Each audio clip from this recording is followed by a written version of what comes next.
Hello, everyone. Thank you for tuning in to Old Iron Garage. So it is garage update time. I figured I'd give you guys an update on the changes I've made in the garage. In the last couple weeks, I've come quite a long way. So let's get started. I'm going to start here in my little work area. Normally, the blue tarps would be closed when I'm out here working and it's cold. I don't know if you saw when I had the camera turned around, but you can see my breath right now, or at least I can. Those are closed normally because my little workspace is under the loft, and then I have them kind of closed off with tarps and a sheet of clear plastic. Then I have the kerosene heater in there, a comfy chair, and my workbench, which you can see I'm in the middle of a project right now, as you may have seen in a video I uploaded the other day. So previously, one of my tool chests was in here, the taller black one. I moved my red Craftsman tool chest in here as well, which was sitting over here. For now, at least, I have the shop vac and pressure washer there, hoses hung up, jumper cables. I might move those elsewhere because ideally I would like to build a shelf there to put all my automotive fluids and all the fluids that I use, here in the garage, and anything in an aerosol can I'd like to put on a shelf in that space. Now let's move over here where the biggest change has been made, to this back corner. So there's two shelves that, a year ago, last winter, I had bought lumber to build some shelving in my garage. As you can see, some shelving here. I'd bought enough lumber and pre-cut lumber to build 1, 2, 3 shelves that are 8 foot long and 4 shelves high. One, which there's a bunch of stuff down there. I've been moving stuff around and had to figure out a place for everything. So there's a lot of clutter over there, but there's 1, 2, 3, 4 shelves high. Well, I also bought enough lumber and cut lumber to make 3 shelves for underneath the loft.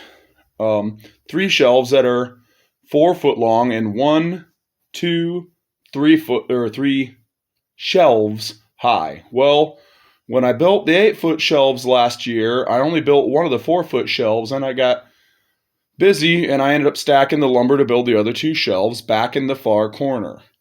And I was like, well, I'll get to it soon. And at that time, I had closed out my 10 by 25 storage unit, and I moved all the antique small engine stuff and all of my antique garden tractor stuff. As you can see, the garage is still cluttered because, I'm just kind of going through everything. So there's a lot of little things that are just getting shuffled around for now.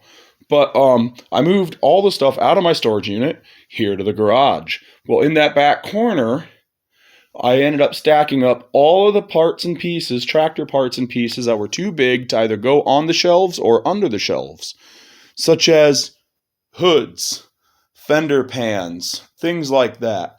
What else?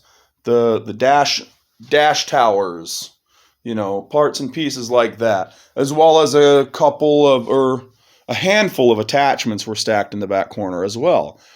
And it stayed like that up until a couple weekends ago. I moved all of that clutter out of the back corner and onto 2 skids out in my storage shed behind the garage. Then I went to work building the last 2 shelves that I'd pre-cut lumber for, which, let me turn on some lights here and I'll show you.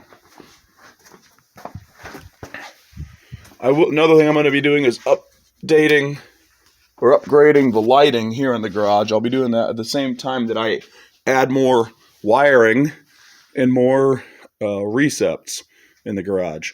But, sorry, it's kind of dark. Let me see if I can, there we go. So this shelf I had built last winter Well, I finally built that one over there and one more right here. You can see that this one is not tucked up nicely against the wall. It sticks out into open floor space under the loft.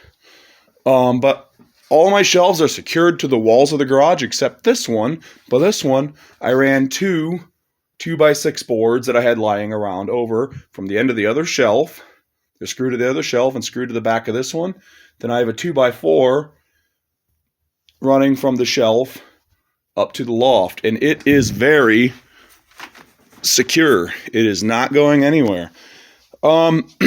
Now, it's a little hard to see, but tucked away in this back corner where it's hard to get, I'm like, what am I going to use that space for? Well, I have two 21-gallon air compressor tanks back here that I will be plumbing into my 30-gallon air compressor for a total of 72-gallon capacity. Why did I do that instead of buying a bigger air compressor from the start? Well, a lot of your bigger ones, 60-gallon and bigger, are 220 volt, and I only have 110 out here in the garage right now. So that's the way I chose to go.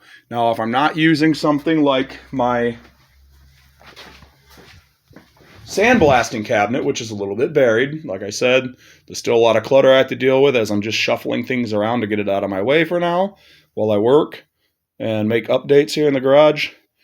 But yes, if I am not using something that's high demand, like my sandblasting cabinet, I'm going to have a valve in the line and close the valve that goes from my air compressor to those auxiliary air tanks, so I don't have to fill them. So the air compressor doesn't have to run over twice as long at a time to fill everything.